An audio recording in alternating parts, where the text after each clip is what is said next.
Hello दोस्तों। तो दोस्तों, जैसा कि आप लोगों को पता है कि गेट वाला मतलब रैंकर्स की बहार। इस बार ईएससी 2025 के रैंक 2 इलेक्ट्रॉनिक्स एंड टेलीकम्युनिकेशन के राजेश तिवारी जी हमारे स्टूडेंट्स हैं, हमारे मेंस बैच के स्टूडेंट। तो आइए मिलते हैं राजेश तिवारी से। राजेश भाई, अपने बारे में जल्दी से बताओ। मैं राजेश तिवारी हूँ। मैं 2018 का पास आउट हूँ। एनआईटी त्रिची से मैंने बीटेक किया था। फिर इसके बाद मैं प्राइवेट सेक्टर मैंने ज्वाइन किया। मैं 4 साल सर बेंगलोर में था। फिर इसके बाद मैं जब बेंगलोर में था, कोविड भी आया। फिर उसके बाद मैंने डिसाइड किया कि मैं इंजीनियरिंग सर्विस के लिए ट्राई करूँगा। तो 2022 में मैंने सोचा, फिर 2023 का मैंने एग्ज़ाम दिया था first time. So in 2022, I was able to clear the exam and I got AIR 10 in 2023. Great, मतलब एक बार में ही आपने फोड़ दिया। Yes, sir. I was able to crack that, and then after that, I joined Indian Telecommunication Service, and currently also I am part of Indian Telecom Service. And then in 2025, Railways came. Railways was always like dream for me. So when Railways came, so I thought of writing it again, and by God grace, by my hard work, by PW Gitbala support, I was able to get AIR 2. Okay, सो जल्दी से आपने इतना सब कुछ बता दिया, तो इसको थोड़ा थोड़ा ब्रेक करते हैं। Yes. तो आप सबसे पहले बताइए, आपने कॉर्पोरेट लाइफ से यहाँ पे गवर्नमेंट सेक्टर में आने का कैसे डिसाइड किया और क्यों डिसाइड किया? जी, तो sir corporate, before corporate also मैं बीटेक में था। मैं जब कॉलेज कर रहा था तो उस टाइम पर भी ईएससी के बारे में, इंजीनियरिंग सर्विस के बारे में सुना हुआ था। ये हमेशा से मेरा ड्रीम था कि मुझे ईएससी, और बाद में अगर कभी मन हुआ तो सीएससी, नहीं तो ईएससी एग्ज़ाम मुझे लिखना है। तो इसलिए ये हमेशा से मन था, लेकिन कॉर्पोरेट लाइफ भी मुझे देखनी थी। तो इसलिए मैंने आफ्टर कॉलेज मैंने ये कहा कि पहले मैं कॉर्पोरेट लाइफ को थोड़ा सा देखूंगा, फिर इसके बाद फिर मैं उसमें शिफ्ट होऊंगा। तो मेरा प्लान था 2020 में शिफ्ट होने का, ईएससी की प्रिपरेशन स्टार्ट करने का। बट कोविड केम, तो because of that it was extended by 2 years। In 2022 when things settled up, तो मैंने प्लान किया कि अब मैं इंजीनियरिंग सर्विस का लिखूंगा। ओके, और मुझे लगता है कि जब आपने इंजीनियरिंग सर्विसेज का प्लान स्टार्ट किया, तभी हम लोगों ने भी अपना गेट वाला लॉन्च किया था। बिल्कुल। तो सितंबर 2022 में हम लोगों ने अपना गेट वाला लॉन्च किया था। अच्छा, अब अपने बारे में बताओ। आप मुझे बता रहे थे कि गेट भी आपने लिखा था। हाँ।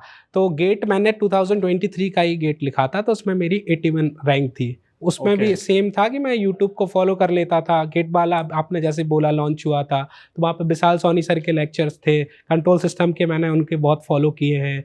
फिर इसके बाद आपके भी एनालॉग के लेक्चर्स आगे जाके मैंने फॉलो किए हैं।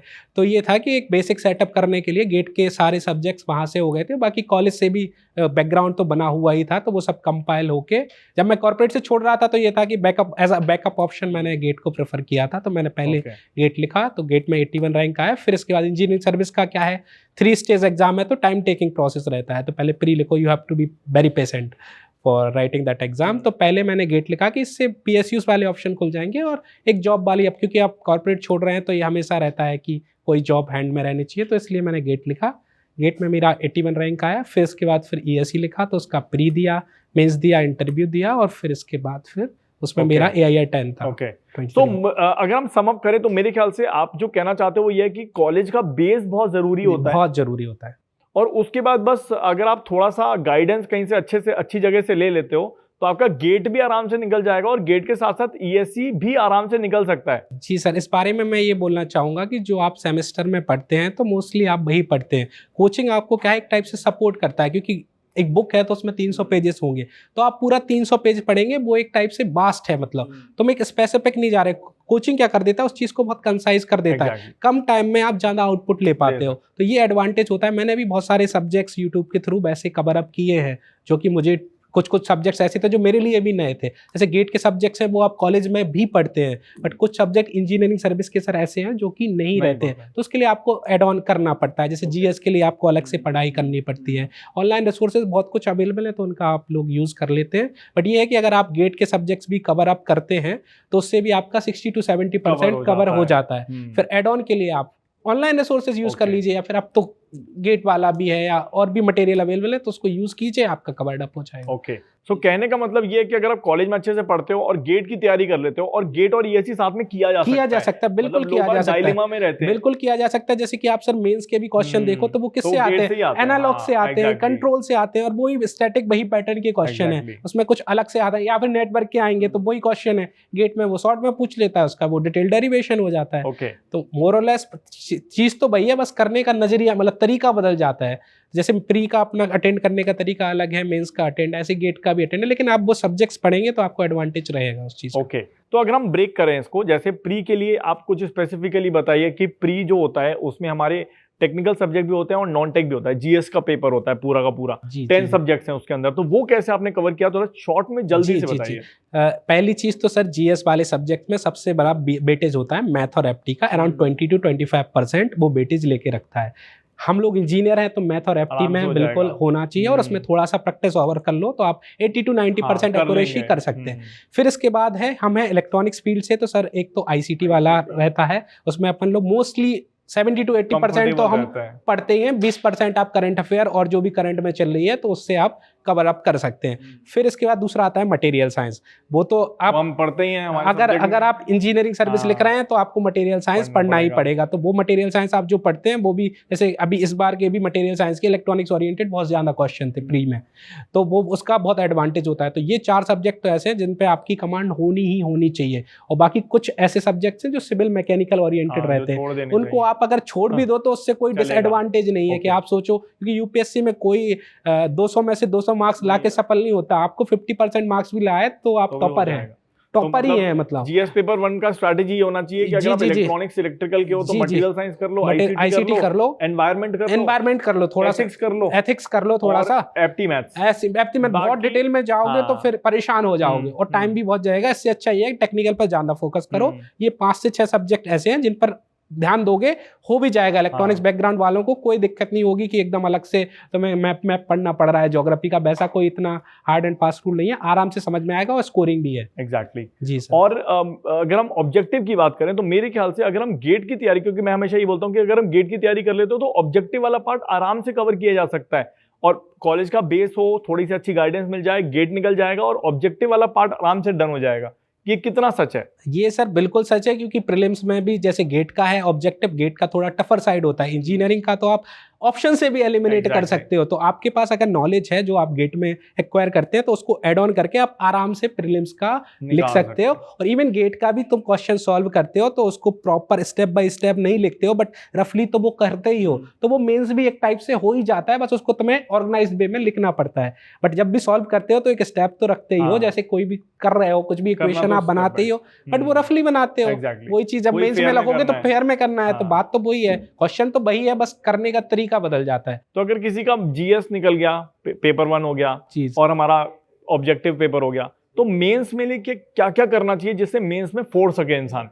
मेंस के लिए तो मेरे लिए भी ये सर बहुत ज्यादा सक्सेसफुल रहा है, और सबके लिए भी मैं यही बोलूंगा कि आप टेस्ट सीरीज जरूर लिखें, प्रीवियस ईयर क्वेश्चन जरूर अटेंड करें, क्योंकि पीवाईक्यू रामबाण है, क्योंकि हो सकता है यूपीएससी सेम क्वेश्चन रिपीट ना करे, but pattern will be the same. मेरे ख्याल से करने का बहुत सारे कर भी देता है, बट यही है कि मोर और लेस की कुछ भी उसने निकलवाया तो वही पैरामीटर थोड़ा सा ट्विक कर देगा, जिसमें आपको बहुत ज्यादा दिमाग भी नहीं लगाना पड़ेगा, लेकिन पैटर्न मोर और लेस, उसके करने का तरीका, पैटर्न, फॉर्मूला वो सब सेम रहेगा। बिल्कुल। तो पीवाईक्यू तो आप प्रीवियस कम से कम 15 साल और बहुत टाइम हो तो 20 साल, इससे पीछे भी मत जाओ, बट एटलीस्ट 50, मतलब 2010 के बाद के तो कर ही लो एटलीस्ट। क्योंकि मुझे भी याद है कि जो मैं तो अभी भी यही बोलता हूँ कि मेरे 2015 में जो AIR 3 आई थी, वो सिर्फ मेंस की वजह से आई थी। मेंस सर बहुत स्कोरिंग है, ले जाता है, बहुत खींच के ले जाता है, मतलब बहुत मार्जिन क्रिएट कर सकता है, क्योंकि जीएस में मान लो आपकी कमांड नहीं है, लेकिन आप 70 to 80 नंबर या 60, हम तो कह रहे 60 भी ला रहे हैं आप, मैक्स बुरा तो टॉपर भी होगा, मतलब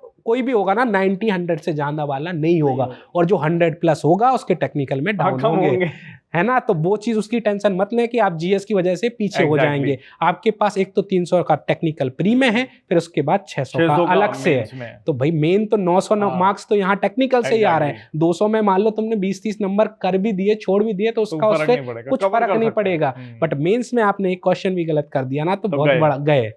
तो मेंस का सबसे बेस्ट यही है कि कम पढ़ो बट अच्छा पढ़ो, सीधी सी बात है, प्रैक्टिस बहुत ज्यादा करो कि कैलकुलेशन मिस्टेक ना हो, मेंस में ये बहुत जरूरी चीज है। मोर यू प्रैक्टिस तो मैं तो ये सम अप करूंगा, अगर सभी बच्चों के लिए यही बोलूंगा कि भाई देखो, सबसे पहले तो ये है कि ईएस और गेट को हम साथ साथ पढ़ाई कर सकते हैं, बिल्कुल कर सकते हैं, और इसको सेग्रीगेट करने की जरूरत नहीं है, आप कंबाइन करने की कोशिश करो जितना कर सको। बिल्कुल बिल्कुल सर। और अगर आप, मेरा ये मानना है, मैं हमेशा बच्चों को भी बोलता हूं कि अगर आप मेंस को 2-3 बार कर लेते हो ना पीवाईक्यूज, तो वो आपके मेंस में भी अच्छा करते हैं और वो गेट में भी बिल्कुल बिल्कुल बिल्कुल करते हैं सर। क्योंकि कभी कभी क्या होता है, गेट में बच्चे शॉर्टकट लेने की कोशिश करते हैं और पेपर में आ जाता है ट्रिक। तो फिर अगर आप मेंस की तैयारी करोगे, क्वेश्चन अच्छे से लिखोगे, तो मेंस की तैयारी भी हो रही है और गेट में भी ट्रिकी क्वेश्चंस आप इजीली हैंडल कर लोगे। बिल्कुल, बस इस बात से बिल्कुल है, क्योंकि कोई भी ट्रिकी क्वेश्चन है ना, तो फिर उसका आंसर होता है वही बेसिक इक्वेशन से आप फिर कहीं पर जाएं, वहां पे कोई भी ट्रिक काम नहीं करती है। मेंस हमें वो बेसिक चीज से एडवांस लेवल पर जाने का तरीका सिखा देता है। इवन तो मैं तो गेट वालों से भी बोलूंगा कि आप प्रैक्टिस करना चाहें तो पीवाईक्यू उठा लो मेंस की, प्री मत करो, प्री का कोई एडवांटेज, बट मेंस का बहुत एडवांटेज रहेगा। इवन तुम्हारे रिवीजन, मेरे लिए भी रिवीजन के लिए मेंस के क्वेश्चन बहुत सारे बेनिफिशियल रहे हैं। जैसे मुझे कंट्रोल सिस्टम रिवाइज करना है, मैंने एक मेंस का रूट लोकस का क्वेश्चन उठा लिया, रूट लोकस पूरा कवर एक क्वेश्चन में कवर। ऐसे ही मैं सबका एक एक क्वेश्चन उठाता जाता था, अराउंड 7 to 8 क्वेश्चन मैंने किए, मेरा पूरा कंट्रोल सिस्टम खत्म। तो रिवाइज करने का भी मेरा तरीका यही रहा है कि मैंने प्री वाईक्यू के क्वेश्चन हमेशा स्टार मार्क करके रखे हुए थे कि जब भी मुझे रिवीजन करना है, मुझे बस ये क्वेश्चन देखने हैं, उससे मेरा रिवीजन हो जाएगा। इससे क्या होता है कि अराउंड 3-4 डेज में आपका पूरा रिवीजन भी हो जाता है और आपके पास वो राइटिंग वाली हैबिट भी रहती है मेंस के लिए एडवांटेज वाली। एक तो आपकी पढ़ाई की पढ़ाई हो गई, क्वेश्चन के क्वेश्चन लग गए, रिवीजन का रिवीजन हो गया, और बहुत फास्ट वे में होता है, क्योंकि एक बार आपको फ्लो पता है, फिर कोई भी क्वेश्चन आए आप कर लोगे, बीच से कई 10। तो इसके बाद तो आप इंजीनियरिंग सर्विसेज फिर से तो नहीं दोगे? नहीं सर, बस रेलवे डेस्टिनेशन था, पहुंच गए, तो अब जरूरत नहीं है। कुछ लोग लोकेशन के लिए भी देते हैं, अब लोकेशन भी अपने मैनिफेस्ट की मिल जाएगी, तो ये लास्ट है। Okay, good. नेक्स्ट ईयर का मैंने भरा भी नहीं है फॉर्म। नाइस।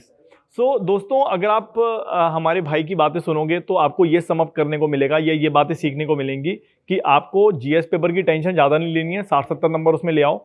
उसके बाद मेंस की तैयारी बेहतरीन तरीके से करो, तो ऑब्जेक्टिव और गेट पूरा साथ में निकल जाएगा। और कम पढ़ो, अच्छा पढ़ो, ये बहुत इंपॉर्टेंट बात है। और ये मेरे ख्याल से आप भी इस बात से सहमत होंगे कि बहुत सारा कंटेंट अवेलेबल है। अगर हम गूगल पे सर्च करेंगे, 100 लिंक मिल जाएंगे हर एक चीज की। तो आपको एक सोर्स फॉलो करना है, और जो मेरे ख्याल से भाई ने भी फॉलो किया था, तो एक ही रिसोर्स फॉलो करना है, अच्छे से फॉलो करना है, जिससे आप अच्छे से रैंक लेके आ सको अपने एग्जाम में। सो आप क्या कहना चाहोगे, your last words to all the aspirants जो इस वीडियो को देखने वाले हैं, जो इस सेशन को देखने वाले हैं और आगे आने वाले गेट एग्जाम और इंजीनियरिंग सर्विसेज की तैयारी करने वाले हैं? उनके लिए मेरा यही कहना है कि आपको अगर गेट के लिए भी आप सोच रहे हैं, आप ईएससी भी लिख लो। हो सकता है अगर आपका गेट है तो ईएससी आपको एक एडवांटेज दे के ही जाएगा। आपने उसके पीवाईक्यू किए तो वो आपके गेट में भी कहीं एडवांटेज होगा, और आपने अगर गेट किया और ईएससी करना है तो वो भी उसके लिए एडवांटेज है। मतलब एक दूसरे के लिए 22 वर्षा अच्छे ही हैं। तो आप, एक तो मेन चीज ये है कि चाहे गेट दे रहे हो, चाहे ईएससी दे रहे हो, कुछ भी दे रहे हो, क्रॉस करके प्रैक्टिस करो। बिल्कुल क्रॉस करके प्रैक्टिस करो, और प्रीवियस ईयर क्वेश्चन को जरूर फॉलो करो। रिसोर्सेज को बहुत लिमिटेड रखो, और खास तौर से इंजीनियरिंग सर्विस के लिए आपको रिसोर्स लिमिट करने पड़ेंगे, क्योंकि इसमें सब्जेक्ट्स बहुत ज्यादा है। आप बहुत ज्यादा इधर उधर जाओगे तो फिर कहीं के नहीं रह जाओगे। तो इसीलिए अपनी वो नहीं होता है कि रामबाण मानो उसके पीवाईक्यू को लेके फिर आगे बढ़ो आराम से। मतलब वही है तुम्हारी गीता, उसको पढ़ना है तुम्हें आराम से, फिर आगे बढ़ोगे, आराम से सिलेक्शन होगा। ओके, सो थैंक यू भाई, thank you so much. Thank you so much.